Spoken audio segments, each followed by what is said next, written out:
Alright, a long time ago I was doing an experiment with this to try to show that the sole and frog is not necessary to hold the pedal bone and the rest of the bones in place. So I did a video called The Final Proof by me, and that's on the YouTube. And after I presented that, I was asked to do the same experiment only with shoes on, and more specifically on a compromised foot. And so this foot, as you can see, has got a lot of problems. The shoe's been on a long time. You can tell by the nails that have been raised. It is a side clip shoe full of shelly foot in the front and compromised quarters from being shod often. We have decay even at the dorsal aspect as well as raised nails there. The purpose of this experiment with the hydraulic press is to see if in fact the heels expand and contract with a shoe on with a compromised foot, and then I'm also going to do it with a more healthy hoof wall as well. So let's see what we got.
Take note of the bulge.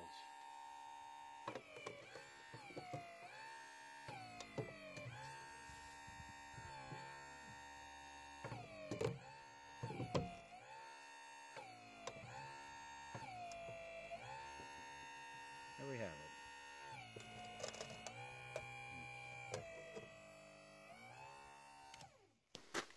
Okay. We have a healthier hoof wall. Foot this time. The nails are a bit more pressed in. The clinches are flat. This time we also have a toe clip. And let's give it a go for this try now.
think this goes to demonstrate that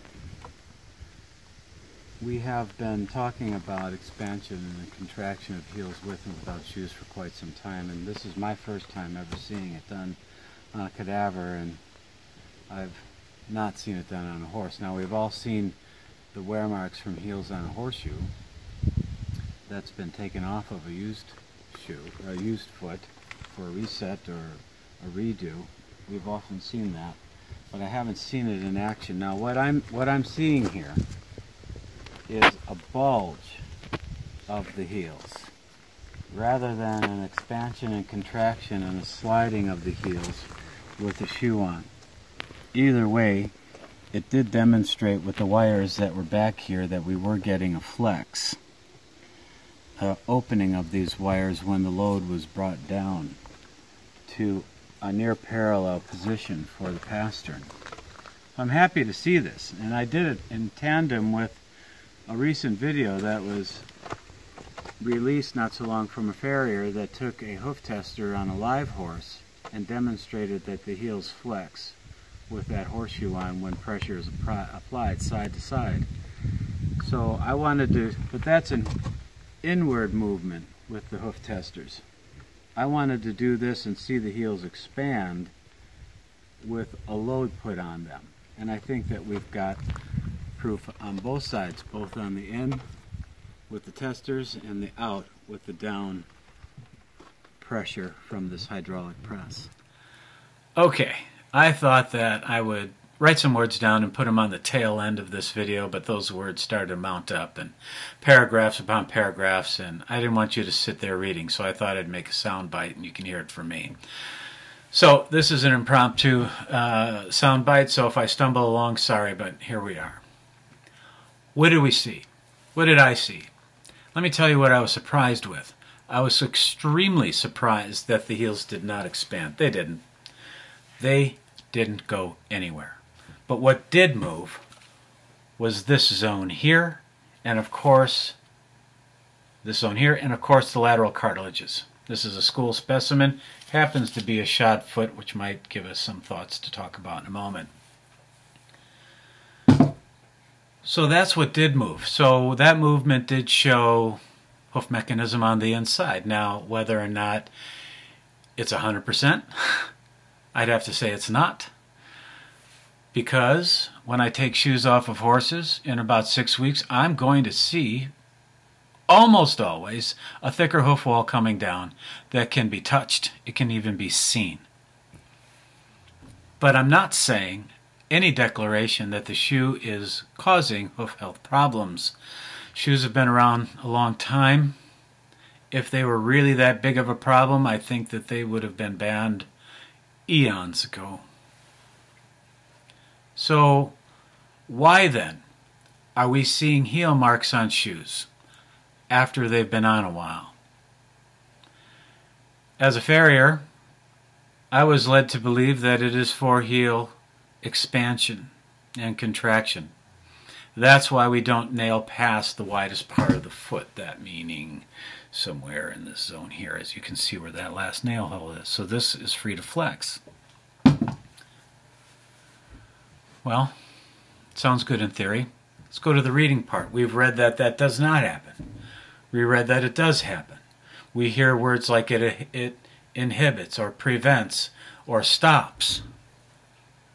Well, we did 2 experiments on 2 different types of shoes. The red horse had side clips and the black horse had a toe clip. Now, the red horse was compromised. I was asked to put a compromised foot into this mix, so I did. And I can say that I saw more bulging here, but we're dealing with 2 different horses, 2 different physiologies. There's so many variables that go in this, it's hard to really make anything concrete as far as deductions go.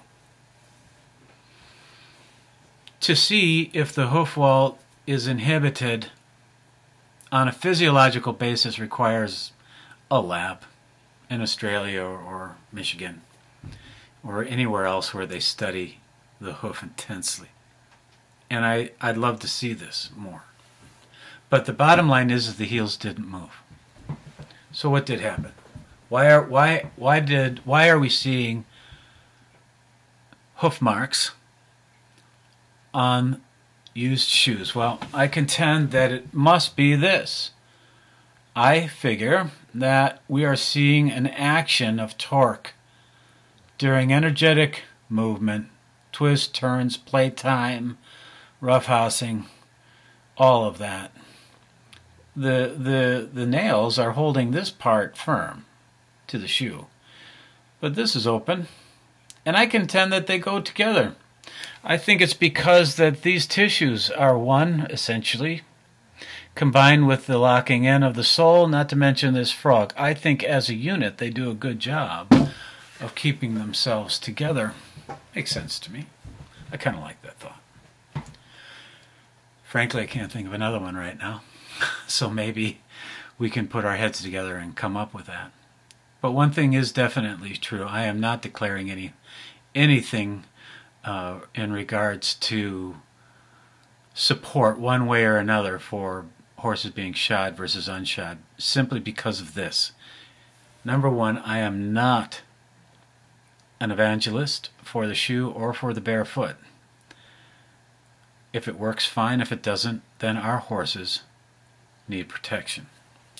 Number two, if the rate of growth does not give our horses foot to walk on because of the rate of wear, then we have to protect them, whether it's a shoe or a boot.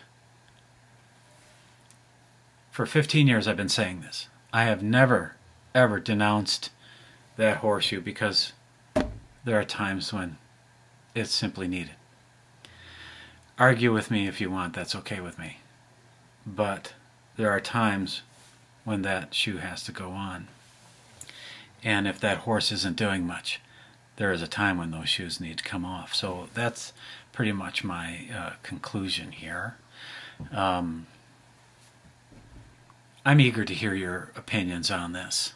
What turned out to be a simple impromptu video using my hydraulic machine turned into a mushroom of thought. Now I could take this video a lot harder and do another one and put all kinds of controls in it, including measurements and types of shoes and so on and so forth, and maybe I will. But in the meantime, I think that this is interesting viewing. It's provocative thought, and if anything, you're seeing something that can be simulated as best as possibly could, and that is with the piston going up and down. So I'm eager to hear your comments. Be nice. All right, talk to you later.